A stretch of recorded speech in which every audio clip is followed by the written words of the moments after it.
जय माता दी। आप सभी का दिन शुभ हो। प्रिय श्रोताओं, आज गुप्त नवरात्रि का 5वां दिन है और आज के दिन महाविद्या माँ छिन्नमस्ता की पूजा का विधान है। और आज की इस वीडियो में आप माँ छिन्नमस्ता की कथा के अलावा माँ भगवती के 5वें स्वरूप माँ स्कंद माता की कथा भी सुनेंगे। आइए पहले जानते हैं महाविद्या छिन्नमस्ता की महिमा के बारे में। तंत्र शास्त्र में महाविद्या छिन्नमस्ता की उपासना करने से समाज में मान सम्मान प्रसिद्धि मिलती है। पूर्वी भारत जैसे पश्चिम बंगाल, झारखंड और उत्तर प्रदेश के अलावा नेपाल आदि देशों में इनकी विशेष रूप से पूजा की जाती है। छिन्नमस्ता महाविद्या की पूजा में अगर कोई कमी रह जाती है तो वह विपरीत फल देने वाली होती है। यही कारण है कि आम लोगों के लिए इनकी साधना को उपयुक्त नहीं माना गया है।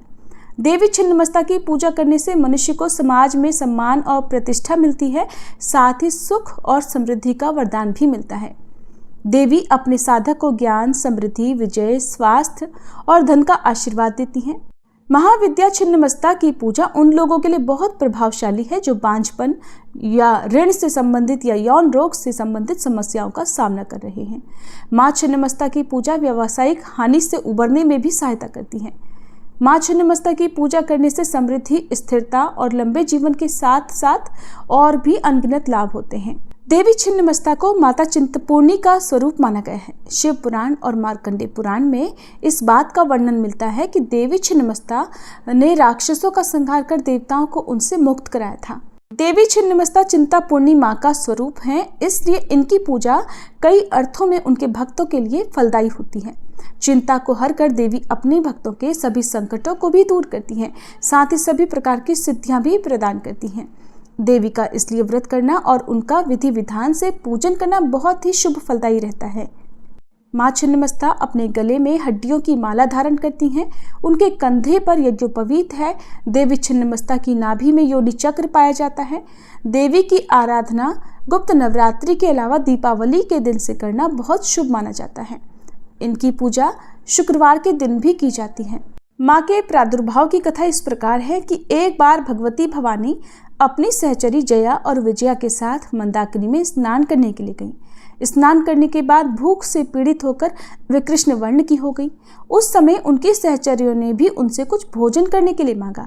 देवी ने उनसे कुछ समय तक प्रतीक्षा करने के लिए कहा। थोड़ी देर प्रतीक्षा करने के बाद सहचरियों ने जब पुनः भोजन के लिए निवेदन किया, तब देवी ने उनसे कुछ और देर प्रतीक्षा करने के लिए कहा। इस पर उनकी सखियों ने देवी से विनम्र स्वर में कहा कि माँ तो अपने शिशुओं को भूख लगने पर बिना देरी किए भोजन प्रदान करती हैं, आप हमारी उपेक्षा क्यों कर रही हैं? अपने सहचरियों के मधुर वचन सुनकर कृपामयी देवी ने अपने खड्ग से अपना ही सिर काट दिया और इस प्रकार कटा हुआ सिर देवी के बाएं हाथ में आ गिरा। उनके कबंध से रक्त की 3 धाराएं प्रवाहित हुई। उन्होंने उनमें से 2 धाराओं को अपनी दोनों सहचरियों की ओर प्रवाहित कर दिया, जिसे पीकर वे दोनों बहुत प्रसन्न लगी और तीसरी धारा का देवी स्वयं पान करने लगी। तभी से देवी छिन्नमस्ता के नाम से प्रसिद्ध हुई। देवी छिन्नमस्ता का स्वरूप अत्यंत विभत्स और भयंकर है। देवी अपने एक भुजा में अपना स्वयं का कटा हुआ शीश और दूसरी भुजा में खड्ग धारण करती हैं। उनके गले से रक्त की 3 धाराएं प्रवाहित होती हैं और देवी का कटा मुख और डाकिनी तथा वर्णिनी नामक 2 परिचारिकाएं उन रक्त धाराओं का पान करती हैं। देवी छिन्नमस्ता गुड़हल के पुष्प के समान लाल वर्ण की हैं। उनकी आभा और कांति कोटि कोटि सूर्य के समान है। उन्हें नग्न अवस्था में अस्त व्यस्त केशों के साथ दर्शाया जाता है। देवी छिन्नमस्ता को 16 वर्ष की कन्या के रूप में चित्रित किया जाता है, जिनके हृदय के समक्ष एक नील कमल सुशोभित है। देवी मंगलसूत्र के रूप में सर्प तथा अन्य आभूषणों के साथ कटे हुए नरमुंडों की माला धारण करती हैं। ये थी महाविद्या छिन्नमस्ता की कथा। अब सुनिए स्कंद माता की कथा। देवासुर संग्राम के सेनापति भगवान स्कंद यानी भगवान कार्तिकेय जी की माता होने के कारण इन्हें स्कंद माता के नाम से जाना जाता है। ये देवी शक्ति और सुख का एहसास कराती हैं। स्कंद माता सूर्य मंडल की अधिष्ठात्री देवी हैं। इसी कारण इनके चेहरे पर तेज विद्यमान है। इनका वर्ण शुभ्र है।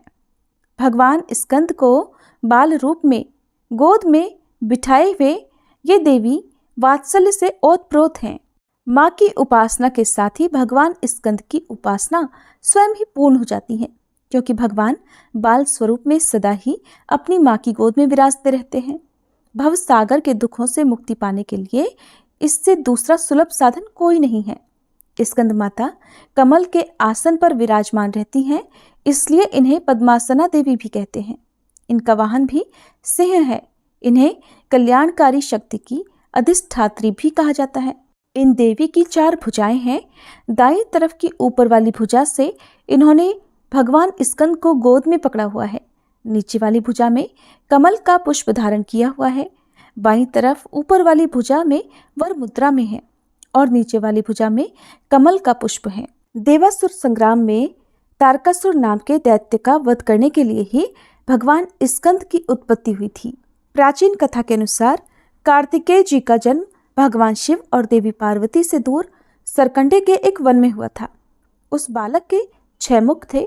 उस वन में कृतिकाएं रहती थीं। कृतिकाओं को जब वह 6 मुख वाला बालक मिला तब उन्होंने उसका पालन किया था। इसी वजह से बालक का नाम कार्तिकेय पड़ गया। भगवान शिव और देवी पार्वती से दूर रहकर वह बालक अब बड़ा होने लगा। कृतिकाएं बहुत अच्छी तरह से बालक का ध्यान रखती थीं। एक दिन शिव जी को अपनी संतान के बारे में पता चला। संतान के बारे में जानकारी मिलते ही शिव जी ने अपने सेवकों को तुरंत ही सरकंडे के वन में भेजा और बालक को लेकर आने के लिए कहा। शिव जी के दूत वीरभद्र, विशालाक्ष, शंभुकर्ण, नंदीश्वर, गोकर्णाश, दधिमुख आदि सरकंडे के वन में पहुंचे और कृतिकाओं के साथ कार्तिकेय स्वामी जी को लेकर शिव जी के पास वापस लौट आए। कार्तिकेय जी कैलाश पर्वत पर पहुंचे तो सभी बहुत प्रसन्न हुए। शिव जी और देवी पार्वती ने बालक को गले से लगाया और उसे बताया कि तुम हमारी संतान हो। शिव जी पार्वती जी ने कार्तिकेय को परिवार का महत्व समझाया और परिवार के साथ ही समाज की भलाई के लिए काम करने की सीख दी। तब शिव जी ने कार्तिकेय जी से कहा कि तुम बहुत वीर हो, इसलिए पुत्र आज से तुम्हें देवताओं का सेनापति नियुक्त किया जा रहा है। उस समय तारकासुर नाम के दैत्य ने बड़ा आतंक मचा रखा था और उसे वरदान मिला हुआ था कि उसका वध भगवान शिव के पुत्र द्वारा ही होगा। जब कार्तिकेय जी देवताओं के सेनापति बने तब उन्होंने तारकासुर का वध किया था। माँ भगवती के स्कंद माता स्वरूप की असली पहचान उनके पुत्र स्कंद की वजह से ही है और संतानहीन दंपतियों को खास तौर पर आज के दिन स्कंद माता की पूजा अवश्य करनी चाहिए। स्कंद माता की कृपा से निसंतानों को संतान सुख मिलता है और संतान से जुड़ी समस्याएं भी दूर हो जाती हैं। जम्मू के महाराज चंद्रदेव बड़े धर्मात्मा और दानी थे। उनके यहाँ हजारों दीन दुखी नित्य भोजन पाया करते थे। राजा को किसी भी प्रकार की कोई कमी नहीं थी। उनकी कोई संतान नहीं थी, बस यही उनका एकमात्र दुख था। एक दिन राजा और रानी हरिद्वार स्नान करने गए और तब वहां उनकी भेंट महात्मा हंसदेव जी से हुई। महात्मा अंतर्यामी थे।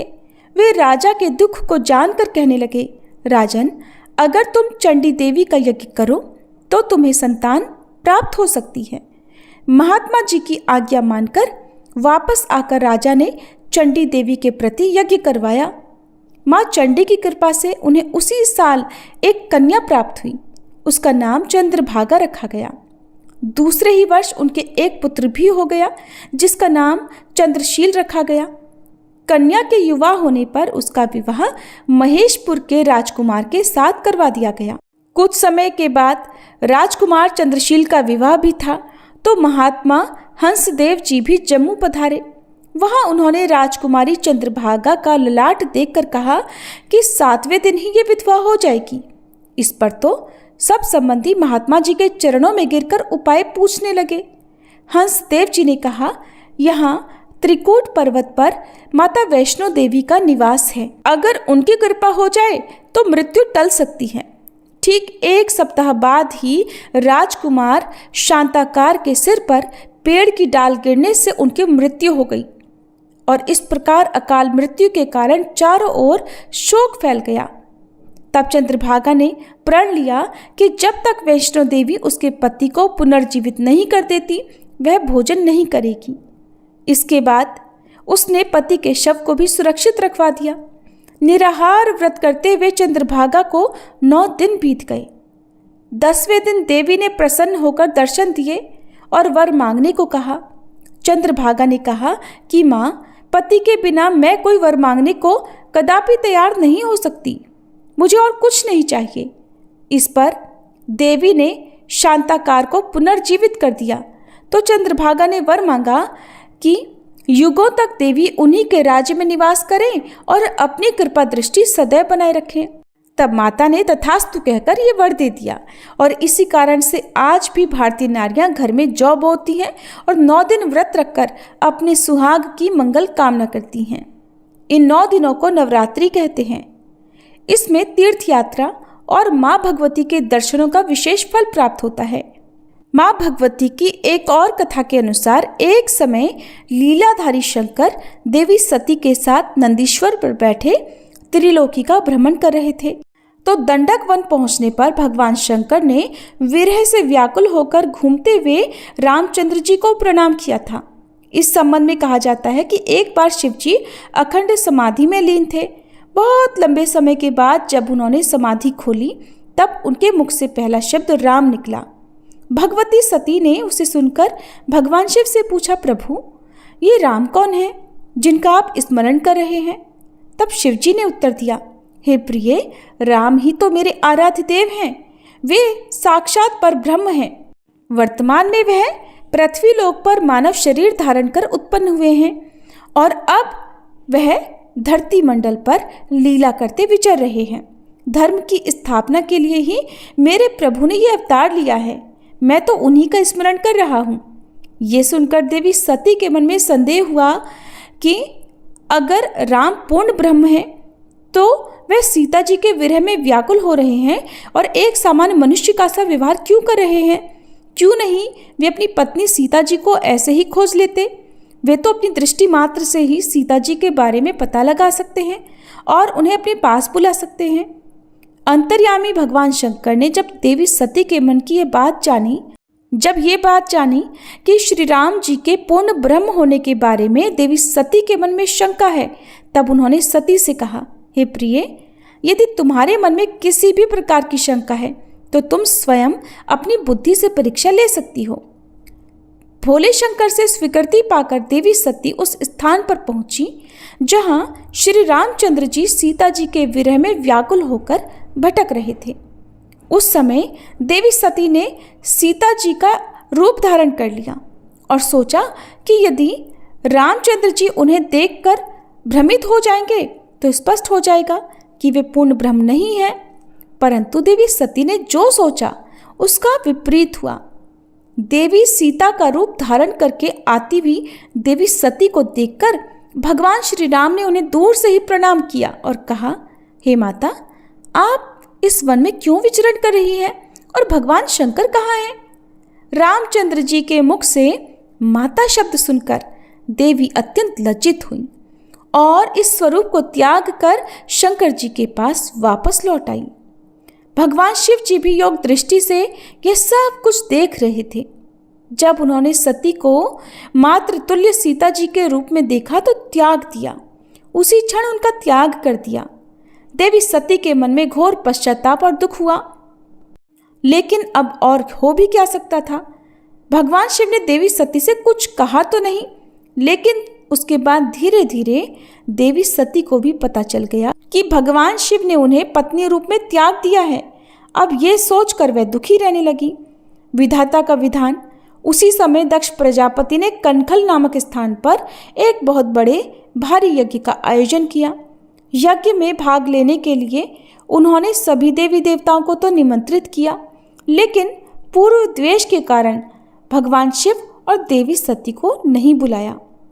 राजाओं और देवताओं को विमानों में बैठकर वे यज्ञ में सम्मिलित होने के लिए जाते देखा तो देवी सती अपने पति से भी चलने का आग्रह करने लगी।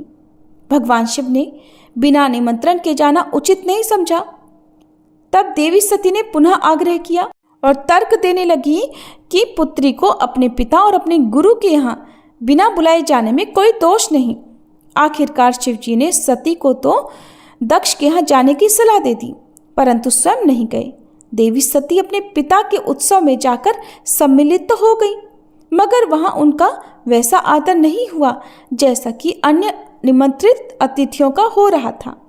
भगवान शंकर जी की अर्धांगिनी सती ने समस्त देवताओं के साथ पति को न बुलाए जाने पर और उनका घोर अपमान समझकर वे इस निरादर को सहन नहीं कर सकी। मन ही मन वह अपने को पत्नी के रूप में त्यागे जाने से भी दुखी थी। दोनों ही कारण थे। बहुत दिनों से वह यह व्यथा झेल रही थी।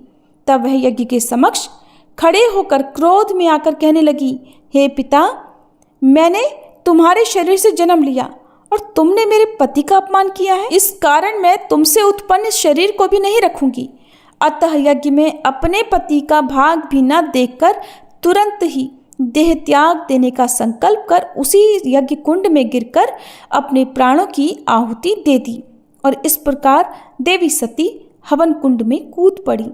यज्ञ में हाहाकार मच गया और सूचना महादेव जी को भी प्राप्त हुई। परिस्थितियों को देखकर महादेव जी को रौद्र रूप धारण करना पड़ा। उन्होंने तुरंत ही अपने गणों को आज्ञा दी कि यज्ञ को तहस नहस कर दो और प्रजापति दक्ष का सिर काटकर उसी हवन कुंड में फेंक दो जहां देवी सती का शरीर गिरा है। गणों ने यज्ञ नष्ट भ्रष्ट कर दिया। दक्ष का सिर भी हवन की भेंट कर दिया गया। यह देखकर समस्त देवताओं ने महादेव जी से क्षमा मांगी और उनकी स्तुति की। फलस्वरूप महादेव जी को प्रसन्न कर लिया गया। फिर सबके विचार अनुसार यज्ञ तो पूर्ण होना ही चाहिए था। दक्ष के धड़ के साथ बकरी का सिर जोड़कर उन्हें जीवित किया गया और इसके बाद दक्ष ने बकरे की भाषा में बम बम शब्द का उच्चारण करके ही महादेव जी की स्तुति की, जिससे शिवजी प्रसन्न हुए और वरदान दिया कि अब से तुम्हारी पूजा भी मेरे साथ ही होगी। इसके बाद भगवान शिव देवी सती के विरह में व्याकुल होकर उनके मृत शरीर को कंधे पर डाले हुए तीनों लोकों में भटकने लगे। इस स्थिति को देखकर भगवान विष्णु ने चक्र से देवी सती के मृत शरीर के टुकड़े टुकड़े करके गिरा दिए। देवी सती की देह के अंग 51 स्थानों पर गिरे और इन सभी स्थानों को शक्तिपीठ कहा जाता है। पति के अपमान से दुखी होकर अपना शरीर त्यागने के बाद फिर से उन्हीं महादेव जी से विवाह करने के अभिप्राय से देवी ने हिमालय के घर जन्म लिया। अब देवी सती की माता का नाम मेनका था। मेनका सद्गुणी और अत्यंत रूपवान थी।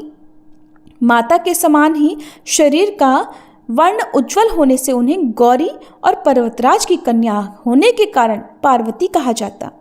आज भी वह जगत जननी आदिशक्ति और सर्वव्यापिनी के रूप में हमारे देश में, हमारे सनातन धर्म में पूजी जाती हैं।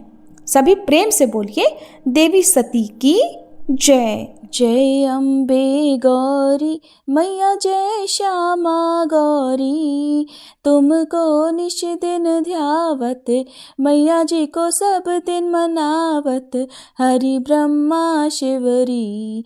जय अम्बे गौरी, मांग सिंदूर विराजत, टीको मृग मद को, मैया टीको मृग मद को, उज्ज्वल से दो नैना, निर्मल से दो नैना, चंद्र वदननी को। जय अम्बे गौरी, कनक समान कलेवर, रक्तांबर राजे, मैया रक्तांबर राजे, रक्त पुष्प गलमाला, लाल पुष्प गलमाला, कंठन पर साजे। जय अम्बे गौरी, के हरिवाहन राजत, खड्ग खपर धारी, मैया खड्ग खपर धारी, सुर नर मुनि जन सेवत, सुर नर मुनि जन सेवत, तिनके दुख हारी। जय अम्बे गौरी, कानन कुंडल शोभित, नासाग्रे मोती, मैया नासाग्रे मोती, कोटिक चंद्र दिवाकर, कोटिक चंद्र दिवाकर, राजत समज्योति। जय अम्बे गौरी, शुंभ निशुंभ विदारे, महिषासुर घाती, मैया महिषासुर घाती, धूम्र विलोचन नैना, मधुर विलोचन नैना, निश दिन मदमाती। जय अम्बे गौरी, चंड मुंड संहारे, शोणित बीज हरे, मैया शोणित बीज हरे। मधु कैटभ दो मारे, मधु कैटभ दो मारे, सुर भयहीन करे। जय अम्बे गौरी ब्रह्माणी रुद्राणी, तुम कमला रानी, मैया तुम कमला रानी। आगम निगम बखानी, तुम शिव पटरानी। जय अम्बे गौरी। 64 योगिनी मंगल गावत, नृत्य करत भैरू, मैया नृत्य करत भैरू। बाजत ताल मृदंगा, बाजत ढोल मृदंगा, अरु बाजत डमरू। जय अम्बे गौरी। तुम ही जग की माता, तुम ही हो भरता, मैया तुम ही हो भरता। भक्तन की दुख हरता, भक्तन की दुख हरता, सुख संपत्ति करता। जय अम्बे गौरी। भुजाचार अति शोभित, वर मुद्राधारी, मैया वर मुद्राधारी। मन वांछित फल पावत, मन इच्छा फल पावत, सेवत नर नारी। जय अम्बे गौरी। कंचन थाल विराजत, अगर कपूर बाती, मैया अगर कपूर बाती। श्रीमाल के तुम्हें राजत, श्रीमाल के तुम्हें राजत, कोटि रतन ज्योति। जय अम्बे गौरी। श्री अम्बे जी की आरती जो कोई नर गावे, मैया जो कोई नर गावे। कहते शिवानंद स्वामी, रटत भोलानंद स्वामी, सुख संपत्ति पावे। जय अम्बे गौरी। जय अम्बे गौरी, मैया जय श्यामा गौरी। तुमको निश दिन ध्यावत, मैया जी को सब दिन मनावत, हरि ब्रह्मा शिवरी। जय अम्बे गौरी।